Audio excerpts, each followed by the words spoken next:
accidents. It can also be there in the peripheral veins or peripheral arteries, let's say for example, deep vein thrombosis, pulmonary embolisms. All those indications, I will require some drug which is going to help reducing the abnormally increased coagulability.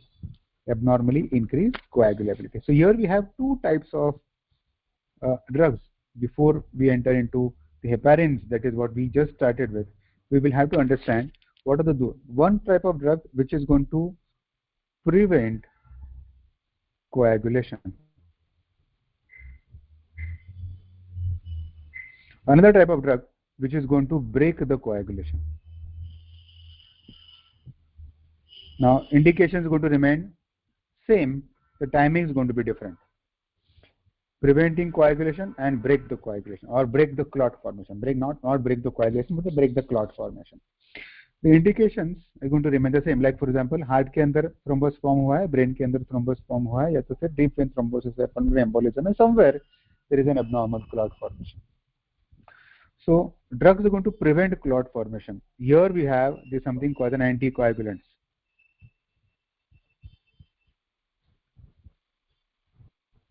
Like for example, we're talking about heparins,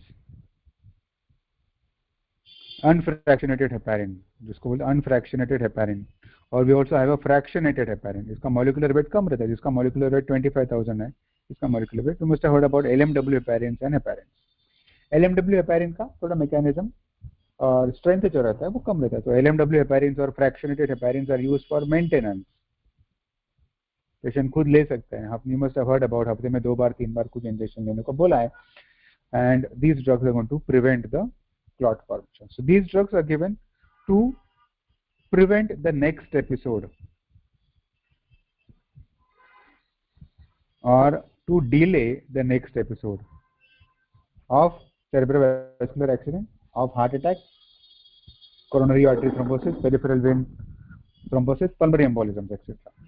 Or these drugs are given as soon as the recent episode is over, or recent episode is rather treated.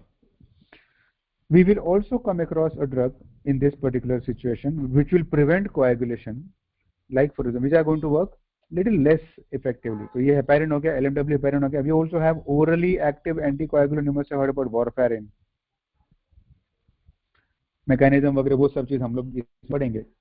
Along with that, we also have a drug. You must have, which is very commonly given, it's an antiplatelet drugs.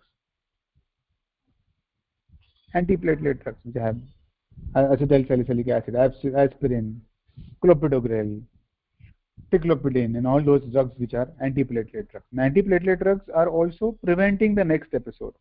These are less effective, I can say least effective in this particular category, but these are given for commonly called them blood thinners. So ये सारे drugs जो आएंगे, these are going to prevent the next episode. Also, इसका mechanism अगर ध्यान में रखें तो to prevent progress of the recent episode.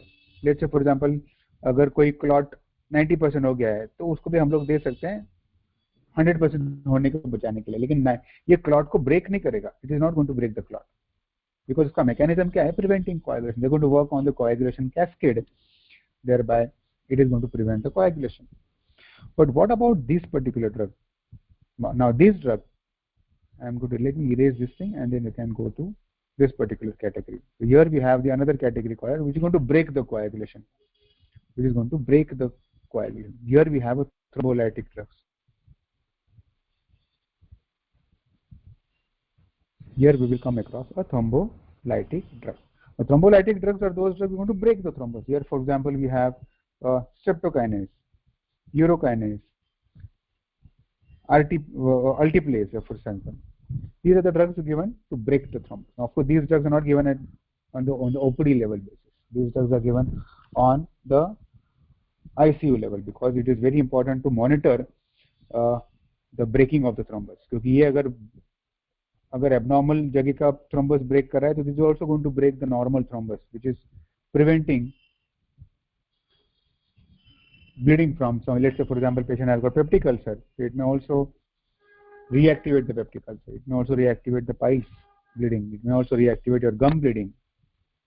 It may also activate your esophageal varices. So these, तो इसका सारे का इंडिकेशन जो है वो सेम होने वाला है. कंसिडरिंग द कार्डियक पैथोलॉजीज, इसमें अपने को कार्डियक पैथोलॉजी में आएंगे ischaemic heart disease. Before we enter into actual ischaemic heart disease drugs, we have to understand कि ये इसका सीक्वेंस क्या होना चाहिए. अगर पेशेंट फ्रेश एपिसोड करके आया तो I am going to prescribe the thrombolytic first.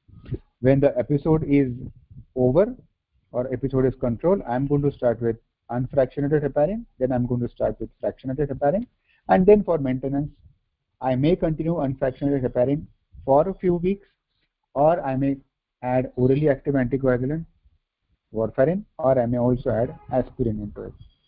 Okay? We are not supposed to give these thrombolytic drugs for a longer term because it is only for acute episode. It is not for maintenance.